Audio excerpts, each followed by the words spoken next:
وہ ان کے عمل سے ہمیں معلوم ہوتا ہے. ٹھیک ہے, آپ لوگ اسلام کا ایک بہت ہی گھناؤنا تعارف بن چکے ہیں, اور وہ تعارف یہ ہے کہ جس میں کردار نام کو نہیں ہے, جس میں عمل نام کو نہیں ہے, جس میں بس باتیں ہیں کہ جی اسلام تو عورتوں کے بہت حقوق دیتا ہے. بھائی دیتا ہے تو آپ نے ان حقوق کے لیے کیا کیا آج تک؟ مطلب آپ لوگ امت مسلمہ کا چہرہ ہیں, آپ لوگ ہمارے لیے مثال ہیں. ٹھیک ہے, دین پر عمل کے لیے آپ مثال ہیں. دین صرف باتیں بنانے کا نام تو نہیں ہے نا, دین صرف کچھ وہ سبق پڑھا دینے کا, صرف تعلیم دے دینے کا نام تو نہیں ہے. دین نام ہے ایمان کے ساتھ عمل صالح کا. آپ کے اعمال صالح جو ہیں وہ مسجد کے لیے, مدرسے کے لیے چندہ جمع کرنے پر ختم ہو جاتے ہیں.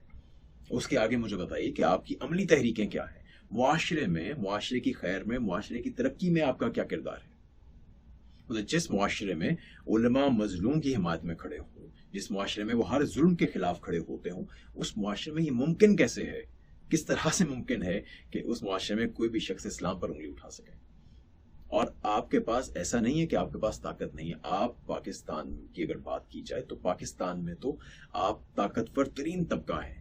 آپ کے لاکھوں کروڑوں فالوورز ہیں, مطلب ملینز میں تو آپ کے جلسے ہوتے ہیں. تو ان جلسوں مطلب ہونا یہ چاہیے, ہونا تو ایسا چاہیے کہ ایک مدرسہ جس جگہ پر کھل جائے وہاں کے لوگوں کے لیے وہ کمفرٹ کا سامان بن جائے, وہاں کے لوگ خوش ہوں کہ یار ہماری ہمسائیگی میں ایک مدرسہ کھل گیا ہے, تو اس کا مطلب ہے کہ اب اس پوری بستی کے, اس پورے علاقے کے تمام تر جو مسائل ہیں وہ ختم ہو جائیں گے, کیونکہ آپ کا کام خیر پھیلانا ہے. اگر آپ خیر پھیلانے کا مرکز نہیں ہیں تو آپ کیا ہیں؟ آپ بس باتیں بنا رہے ہیں اور اپنے ہی جیسے مزید نمونے بنا رہے ہیں جو کہ بڑے ہو کر وہی والی باتیں بنائیں گے. معاشرے میں اس سے کیا فلاح پھیل رہی ہے؟ اگر اسلام دین فطرت ہے اور اسلام جو ہے وہ خیر کا دین ہے, تو آپ یہ بتائیے کہ اس اسلام کے پیشوا کے طور پر, بطور پیشوا, آپ سے کتنا خیر اس معاشرے میں پھیلا ہے باوجود اس تمام تر طاقت کے جو آپ کے ہاتھ میں ہے. یا تو یہ کہیے کہ آپ کے ہاتھ میں کچھ ہے ہی نہیں. تو اگر ایسا بھی ہو جائے نا کہ ایک مثلا رائیونڈ میں دیکھیے کتنے بڑے جلسے ہوتے ہیں تبلیغی جماعت کے, تقی عثمانی صاحب کی فالوئنگ دیکھیے کتنی بڑی ہے, بنوری ٹاؤن کی فالوئنگ دیکھ لیجیے, وہاں کے لوگوں میں ان کے جو صرف شاگرد ہیں ان کا کتنا بڑا ایک مجمع ہے. آپ اسلام آباد کی مساجد دیکھ لیجیے, مطلب اتنے بڑے بڑے مدارس, اتنی بڑی فالوئنگ کے ساتھ. تو اگر مثال کے طور پہ رائیونڈ میں اگر 1 لاکھ بندہ جمع ہے, 10 لاکھ بندہ, مطلب تعداد جو بتائی جاتی ہے وہ تو بہت بڑی ہے. 1 لاکھ بندہ اگر آپ کا جمع ہے, اگر آپ ان سے کہیں گے جناب یہ 10 روپے اگر آپ سب لوگ ڈالتے ہیں چندے, تو آپ لوگ جمع کرتے ہی ہیں, تو یہ فلاں ہمارے پاس ایک ہسپتال ہے, اس ہسپتال میں مریضوں کی قطار لگی ہے جن کے پاس دوائی کے پیسے نہیں آئے, آج ہم سارے یہاں جمع ہوئے ہیں, تو اس ہسپتال میں جتنے بھی مریض ہیں ان سب کی ذمہ داری آج کے دن تو ہم اٹھا لیں. آپ سوچیے کہ اس سے اسلام کا کون سا چہرہ سامنے آئے گا. اگر آپ کی تحریکیں اور آپ کے دھرنے اس بات پر ہو رہے ہوں سڑکوں پر کہ جناب فلاں جگہ پر یہ ملازم جو ہیں یا یہ ادارہ جو ہے یہ رشوت لے رہا ہے اور یہ لوگوں کے کام نہیں کر رہا, لوگوں کو پیس رہا ہے, لوگوں پر ظلم ہو رہا ہے, ہم اس ظلم کے خلاف ہیں اور ہم تب تک نہیں اٹھیں گے جب تک اس کی لوگوں کی یہاں پہ مظلوموں کی دادرسی نہیں ہو جاتی. تو آپ بتائیے کہ کس طرح کا اسلام کا چہرہ جائے گا. آپ لوگ اپنا منصب نہیں پہچانتے, آپ کو اندازہ نہیں ہے کہ آپ کی سیٹ کیا ہے, آپ کا منصب کیا ہے اور آپ کا کردار کیسا ہے. پھر کچھ لوگ کہتے ہیں کہ جی سب کے لیے لازمی تو نہیں ہے کہ ہر عالم نے ہر بات پر گفتگو کرنی ہے. بھائی اگر آپ نے اسلام کا ایک ذمہ داری اٹھا لی ہے کہ آپ نے لوگوں کی رہنمائی کرنی ہے, تو پھر آپ کو اسلام پہ لوگوں کی رہنمائی کرنی ہے. پھر آپ کو ہر بات پر بولنا ہے, ورنہ آپ بتا دیجیے کہ صاحب میرا یہ دائرہ ہے, اس دائرے میں اپنی بات کروں گا. مسئلہ تو یہ ہے کہ آپ جو بیانات دیتے بھی ہیں اس میں بھی نفاق سامنے آ جاتا ہے. آپ کی ترجیحات نظر آتی ہیں کہ آپ ہر دائرے میں بات کرتے ہیں, لیکن صرف وہاں بات کرتے ہیں جہاں پہ آپ کی پسندیدہ شخصیت ہوگی, وہاں پہ آپ ضرور بولتے ہیں, باقی جگہوں پر آپ خاموش ہو جائیں گے. ہمارے عثمانی صاحب کی بات جیسے آگے, اور یہ میں کسی کو سنگل آؤٹ نہیں کر رہا ہوں, سارے علماء ایسے ہی ہیں, لیکن فضل الرحمان صاحب کے حق میں بیان آ جائے گا, امیر شکیل الرحمان کے حق میں بیان آ جائے گا, نہیں آئے گا تو بے شمار دوسرے مظلوموں کے حق میں نہیں آئے گا کہ جو غریب ہے, جن کا اتنا بڑا آپ کے دائرے میں اسٹیچر نہیں ہے, جن سے آپ کا اپنا کوئی تعلق نہیں ہے. تو پھر اس کو کیا کہا جائے؟ یا تو خاموش رہیے یا پھر اپنی رہنمائی کا, اپنے منصب کی ذمہ داری اٹھائیں. نہیں اٹھا سکتے, اب یہ میں صرف عثمانی صاحب سے مخاطب نہیں ہوں, سب سے کہہ رہا ہوں, نہیں اٹھا سکتے اپنی ذمہ داری تو چھوڑ دیجئے وہ منصب بھائی, پھر وہ منصب آپ کے لیے نہیں ہے. یہ بہت بڑی ذمہ داری ہے جو آپ نے اٹھا لی. اور یہ ایک بڑی عجیب سی بات ہے کہ جی علماء کا کام, مطلب 2 بہت عجیب و غریب سے آرگومنٹس دیے جاتے ہیں. ایک تو یہ کہ جی علماء کا کام تو صرف بتانا ہے, ان کا کام کرنا تو نہیں ہے. یہ ایسے ہی ہے کہ جیسے مطلب اسلام عمل کا دین ہے, صراط مستقیم پہ آپ نے چلنا ہے. اگر آپ خود نہیں چل رہے ہیں, اگر آپ خود عمل صالح نہیں کر رہے, تو آپ کس منہ سے دوسروں کو کہہ سکتے ہیں؟ یہ ایسے ہی ہے کہ جیسے کوئی ایک سوئمنگ کا انسٹرکٹر ہے اور وہ کہے کہ جناب میرا کام تو بس آپ کو خشکی پہ کھڑے ہو کر ہی بتا دینا ہے کہ آپ نے ہاتھ پیر کیسے چلانے ہیں، پانی میں تو میں نہیں اترتا. کیا مذاق ہے یار. اور جو کچھ بھی بات ہو رہی ہے اس پہ بہرحال آپ نے، یا وہ یہ کہے کہ جناب میں آپ کو صرف بازو چلانا سکھاؤں گا، پیر چلانا نہیں سکھاؤں گا. کیا مطلب ہے اس بات کا؟ کیا مذاق ہے یہ؟ آپ کے پاس چوائس نہیں ہے. آپ کے پاس چوائس تب تک تھی جب تک آپ نے یہ ذمہ داری نہیں اٹھائی تھی، جب تک آپ نے یہ نہیں کہا تھا کہ جناب میں آپ کی اسلام میں، دین میں رہنمائی کروں گا. جس دن آپ نے یہ کہہ کر آپ اس منصب پر، اس ممبر پر بیٹھ گئے، اس کے بعد آپ کی چوائس نہیں ہے. اس کے بعد اس ممبر کی اپنی ذمہ داریاں ہیں، اس ممبر کی اپنی ایک منزلت ہے، اس کی ایک بہت بڑی شان ہے. اس شان کو نبھا سکتے ہیں تو بیٹھیے، ورنہ مہربانی فرمائیے نیچے تشریف لے آئیے. عدل جو ہے وہ اسلام کی بنیادی ترین اقدار میں سے ہے. آپ مجھ سے بہتر جانتے ہیں.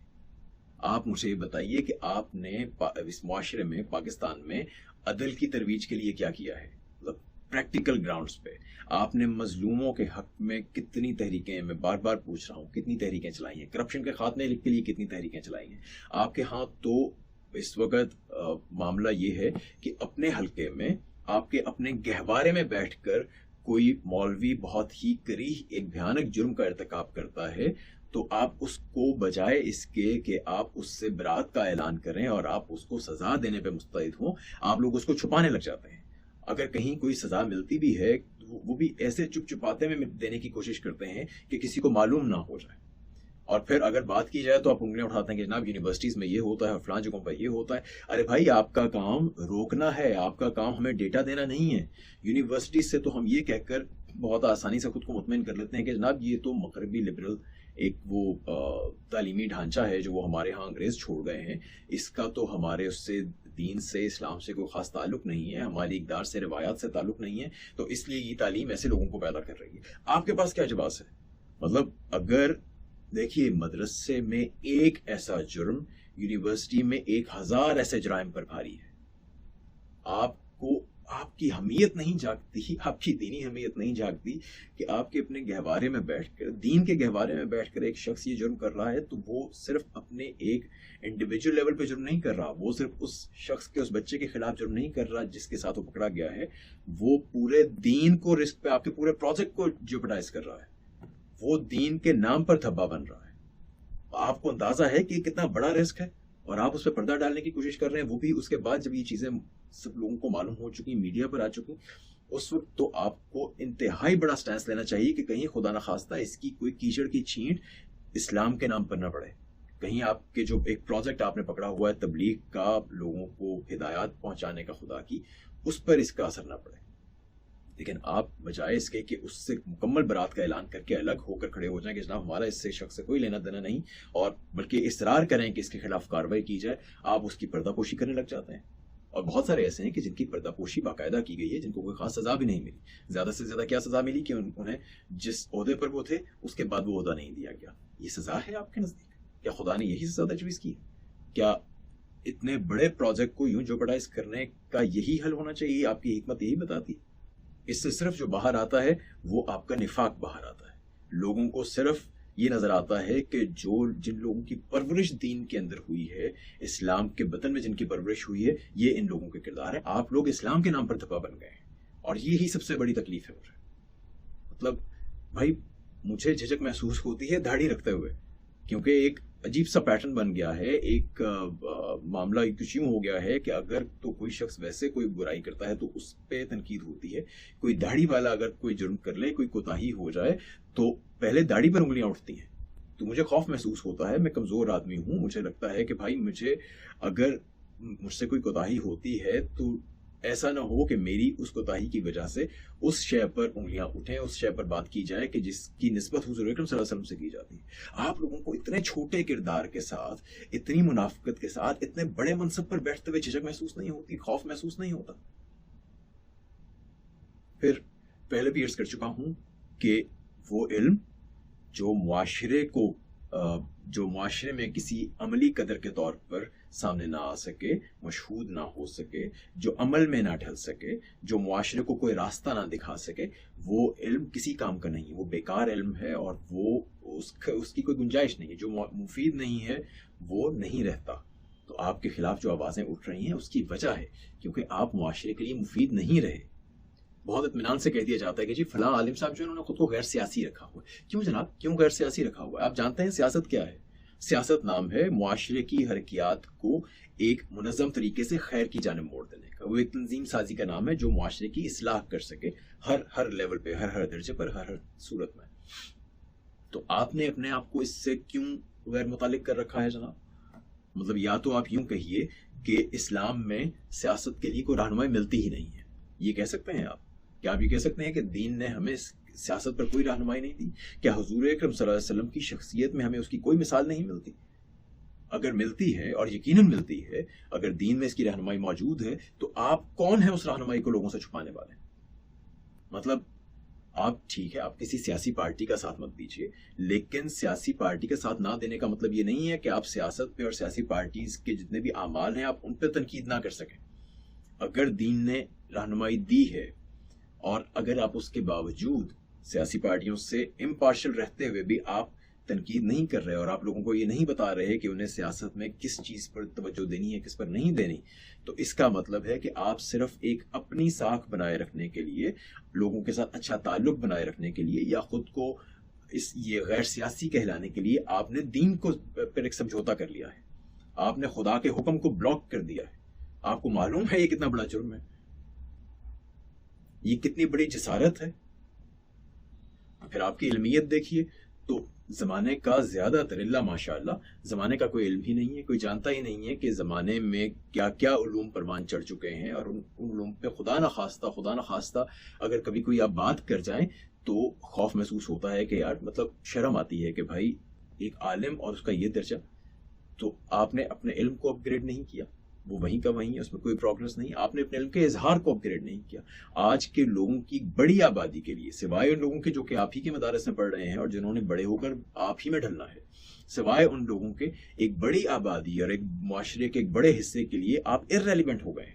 آپ کی باتیں لوگوں کی سمجھ میں نہیں آتی کیونکہ آپ نے ان کے ساتھ خود کو ریلیٹڈ رکھنے کی کوشش نہیں کی, آپ نے خود کو ریلیونٹ رکھنے کی کوشش نہیں کی.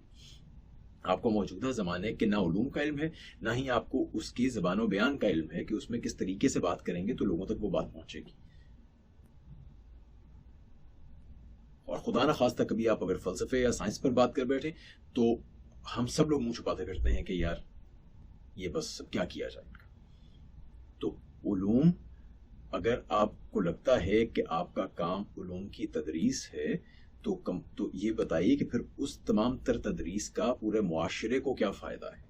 مطلب آپ نے ایک چھوٹی سی جماعت کو اپنا علم ٹرانسفر کرنا ہے اور اس کے بعد اس چھوٹی سی جماعت نے اسی علم کو مزید آگے ٹرانسفر کرنا ہے, ایک بہت بڑی تعداد بن جانی ہے, اور بس جو پڑھتے جا رہے ہیں جن کو ٹرانسفر ہو رہا ہے انہوں نے جا کے مسجدوں میں ممبروں پر بیٹھ جانا ہے, اور ممبروں پر بیٹھ کے کیا کرنا ہے, یا جمعہ کا خطبہ دینا ہے یا پھر جنازے اور نکاح پڑھانے ہیں. بھائی جنازہ تو میں نے اپنے والد کا خود پڑھایا تھا, جمعہ کا خطبہ میں بھی بہت سال دے چکا, تو مجھے تو پھر آپ کی ضرورت نہیں ہے. میں تو نہیں جانتا کہ آپ کا اس معاشرے میں مثبت کردار کیا ہے, اس معاشرے کو آپ کی ضرورت کیوں ہے.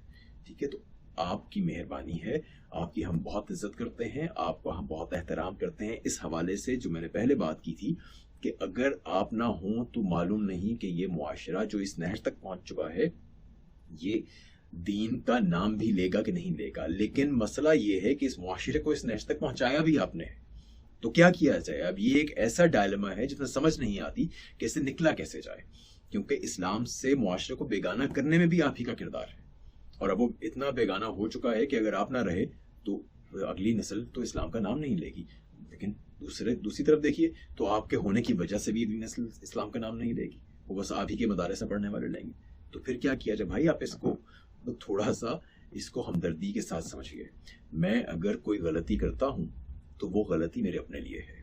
ٹھیک ہے, میری شخصیت کمزور ہے, مجھ سے بہت ساری غلطیاں ہوتی ہیں, بہت ساری کوتاہیاں ہوتی ہیں, مجھ سے عملی سطح پر بھی اور مجھ سے عقیدے کی سطح پر بھی, ہر جگہ پر غلطی کا نہ صرف امکان ہے بلکہ بے شمار ہوتی رہتی ہیں. میں اپنی کوتاہیوں کو سدھارنے کی کوشش کرتا ہوں, بہت ساریوں کو نہیں سدھار پاتا. ٹھیک ہے, تو میں بھی ایک بے عمل آدمی ہوں, لیکن مجھ میں اور آپ میں بہت فرق ہے. میں ایک بے عمل فرد ہوں, آپ کی بے عملی اسلام کا تعارف ہے. تو آپ یا تو اس منصب کو چھوڑ دیجئے یا پھر اس کو نبھائیے. آپ خود کو انبیاء کے وارث کہتے ہیں یار. مطلب حیرت ہو جاتی اس بات پر. تو آپ پہ پیغمبروں کی توہین کا مقدمہ ہو جانا چاہیے. انبیاء کے وارث کہلانے کا حق تھا امام غزالی کو, وہ حق تھا امام ابن تیمیہ کو, وہ حق تھا ابو حنیفہ اور امام نے احمد بن حنبل کو. آپ لوگ کس منہ سے خود کو انبیاء کا وارث قرار دیتے ہیں؟ بھائی بننے کی کوشش کیجیے, عملی سطح پر بننے کی کوشش کیجیے. اس معاشرے کو آپ کی بہت زیادہ ضرورت ہے, اور اس وقت اگر آپ کے اندر سے یہ تبدیلی نہ پھوٹی تو کوئی اور حل مجھے نظر نہیں آتا. ٹھیک ہے, میں اس کو نہیں گنوانا چاہتا. میں جو ہمارے پاس ایک سرمایہ ہے اسلام کا, دین کا, اس کو نہیں گنوانا چاہتا. لیکن میں نہیں جانتا کہ آپ کے اندر تبدیلی لائے بغیر اس کو کیسے سنبھالا جا سکتا ہے, کیونکہ عوام کو تو آپ نے تیار نہیں کیا. تو اس کو سمجھیے اور میرے شکوے کو سمجھیے. مجھے گلہ یہ ہے کہ آپ نے میری سب سے خوبصورت چیز, جو صرف اس دنیا تک نہیں, جو کہ دنیا و آخرت پر مبنی ہے, اس کی ہدایت کو, اتنی خوبصورت چیز کو, اتنی قیمتی شے کی حفاظت کا ذمہ آپ نے لیا اور آپ نے اسے داغدار کر دیا. میری شکایت یہ ہے. اور کچھ اپنے اداروں کی کوالٹی پر بھی توجہ دیجیے. مطلب یہ سارا اصل کام تو یہی ہے. اصل کام یہ ہے کہ عملی میدان میں آپ لوگ صفر ہیں, اور صرف عملی میدان میں نہیں, کردار میں, شخصیت میں نفاق بہت ساروں کا بہت پھوٹ پھوٹ کے سامنے آتا ہے, اور وہ ہمارے دین کا برا تعارف بنتا ہے. لیکن اس کے ساتھ آپ کے اداروں کی حالت یہ ہے, مطلب ہمیں دنیا کے ایک چھوٹے سے 2% کی زندگی کے لیے ہمیں جو کرنا ہوتا ہے, جہاں پہ صحت کا معاملہ ہو, ہمارے انجینئرز ہوں, ہمارے ڈاکٹرز ہوں, اس کے لیے اتنے ہائی میرٹس ہیں کہ ہزاروں میں سے کوئی ایک شخص چنا جاتا ہے اچھی یونیورسٹیز میں. آپ کے ہاں کوئی معیار ہے, جو آتا ہے آپ اس کو رکھتے ہیں. کوئی آپ نے دیکھا ہے کبھی کہ کسی کو لائسنس ملنا چاہیے یا نہیں ملنا چاہیے؟ وہ جو آپ کے جو نکلتے ہیں, جو بچے پورا آپ کا سرٹیفکیٹ لے کر نکلتے ہیں, وفاق المدارس ہو یا کچھ بھی ہو, تو جو بھی آپ کا فائنل سند لے کر نکل رہے ہیں, جو فارغ التحصیل ہیں, وہ لوگ ایسے نہیں ہیں کہ انہیں زمانے کی رہنمائی پر بٹھایا جا سکے معذرت کے ساتھ. اور یہ تو بہت مرتبہ دیکھا گیا. مطلب یہ لوگوں, میرے سامنے کی باتیں ہیں کہ جناب سب کے سب نہیں, لیکن ایسے لوگ موجود ہیں کہ جی وہ چھوٹا بچہ جو ہے وہ اسکول سے بھاگ جاتا تھا, اس کو وہ پڑھائی میں بڑا صفر تھا, نکما تھا, اس کو سمجھ نہیں آتی, تو ہم نے اسے مدرسے میں ڈال دیا ہے. یہ مدرسے والوں نے کیوں لے لیا ہے بھائی؟